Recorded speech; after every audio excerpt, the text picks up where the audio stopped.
I'm here in Madrid, Spain, where leaders of the ruling right-wing Popular Party have recently announced an agreement reached between the leaders of European Union member states on a bailout package for the Spanish government. Under the terms of the agreement, the Spanish government will be obliged to borrow up to 100 billion euros from the German-dominated European Stability Mechanism. Those funds will then be redistributed to the country's underwater banks through a specially appointed executive body called the Fund for Orderly Bank Restructuring, or FROB by its Spanish initials. Following weeks of official statements denying that Spain sought a bailout, leaders did their best to define the move as an extension of credit to the Spanish banks, assuring the public that there would be minimal foreign intervention in the country's fiscal policy making. Luis de Guindos is Minister of Economy. Vamos a ver, lo que se pide es apoyo financiero. Esto no tiene absolutamente nada que ver con un rescate en absoluto. Spanish President Mariano Rajoy spoke to the press on Sunday before heading to Poland to watch the Spanish soccer team compete in the Euro Cup. Yo no voy a entrar en debates nominalistas. Yo lo único que quiero decir es que Europa va a poner a disposición de las entidades financieras españolas que lo necesiten una línea de crédito que las entidades financieras tendrán que devolver. Eso es exactamente lo que hay. Esto no tiene nada que ver con la situación, no voy a entrar en otras situaciones de otros países. Esto no tiene condicionalidad macroeconómica para nuestro país y hay condicionalidad para quien recibe el crédito, que son las entidades financieras. Pero entrar en debates nominalistas, en fin, creo que no tiene ni el más mínimo sentido. Lo que hay es una línea de crédito para las entidades financieras españolas. In the week since the announcement, the Spanish risk premium, that is, the price of Spanish debt, has remained high, and interest rates on 10-year bonds have exceeded 7% for the first time since the country's adoption of the common European currency. The exact size of the bailout will be determined by two private financial consultants, one American and one German. According to inside sources cited by Reuters, their audit of the Spanish banking system concluded that some 70 billion euros will be needed to fill the holes left by years of speculation in a massive real estate bubble. And this week, the government will take that audit to the G20 summit to determine just how much money will buy them some semblance of financial stability. The Real News sat down with José Antonio García Rubio, Federal Secretary of Economy and Employment for United Left, Spain's third largest political party. To García Rubio, the bailout was anything but a victory. Bueno, evidentemente el rescate es una imposición de la Unión Europea, no es ninguna conquista de nuestro gobierno. El que el rescate se haya hecho pasando la deuda al sector público a través del FROB y no a los bancos que lo reciben es una imposición de Alemania. Y la principal consecuencia de ese rescate es que las deudas y los agujeros especulativos de los bancos vamos a tener que pagar todos los españoles a través de la deuda pública. Por lo tanto, un traslado de deuda privada a deuda pública que es inaceptable, ¿no?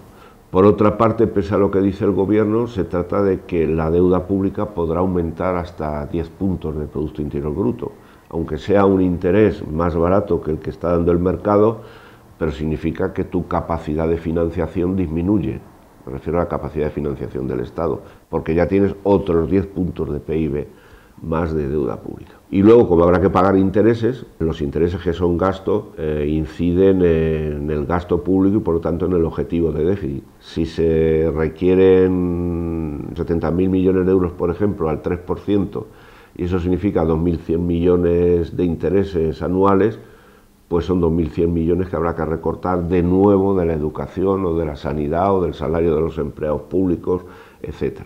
Por lo tanto, sí hay consecuencias macroeconómicas y sí hay consecuencias sobre los recortes.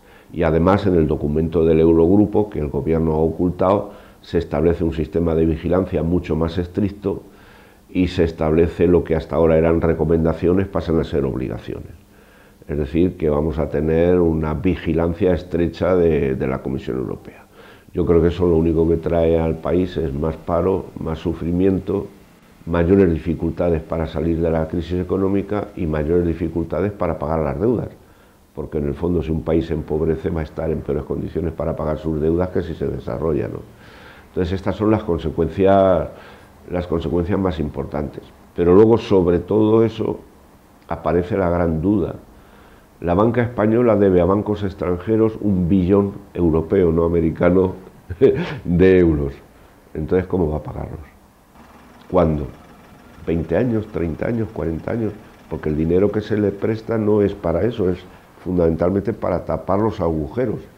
Pero el agujero que la banca española representa para los bancos americanos, alemanes o franceses que le han prestado dinero, ¿cómo se resuelve? ¿Cómo se renegociarán los créditos?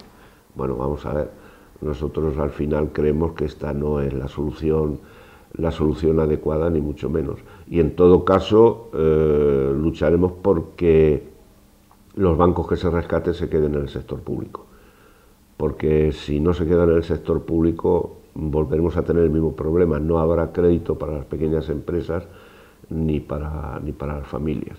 But according to the ruling Popular Party, it was precisely the public sector and the excesses of the welfare state that led to the debt crisis in the first place. To the Spanish left, however, the crisis arose from cyclical systemic problems rooted deeply in the European continent that have spread throughout the world. Como consecuencia de un modelo productivo que nosotros hemos calificado de un modelo productivo perverso, que no cambió mucho las condiciones de la economía española durante el periodo del inicio de la transición democrática y el desarrollo de la democracia. Un modelo que se basó en la especulación inmobiliaria, un modelo que se basó en el alto endeudamiento de las familias y de las empresas, un modelo que se basó en muy poca investigación, desarrollo e innovación, un modelo deficitario en la balanza comercial exterior y un modelo contaminante, poco preocupado por el medio ambiente, y a todo eso hubo que añadir un modelo de salarios bajos y escasa protección social. Es decir, que cuando el Partido Popular habla de que hemos vivido por encima de nuestras posibilidades, oculta que los salarios en España son mucho más bajos que en el conjunto de los países europeos más o menos semejantes al nuestro.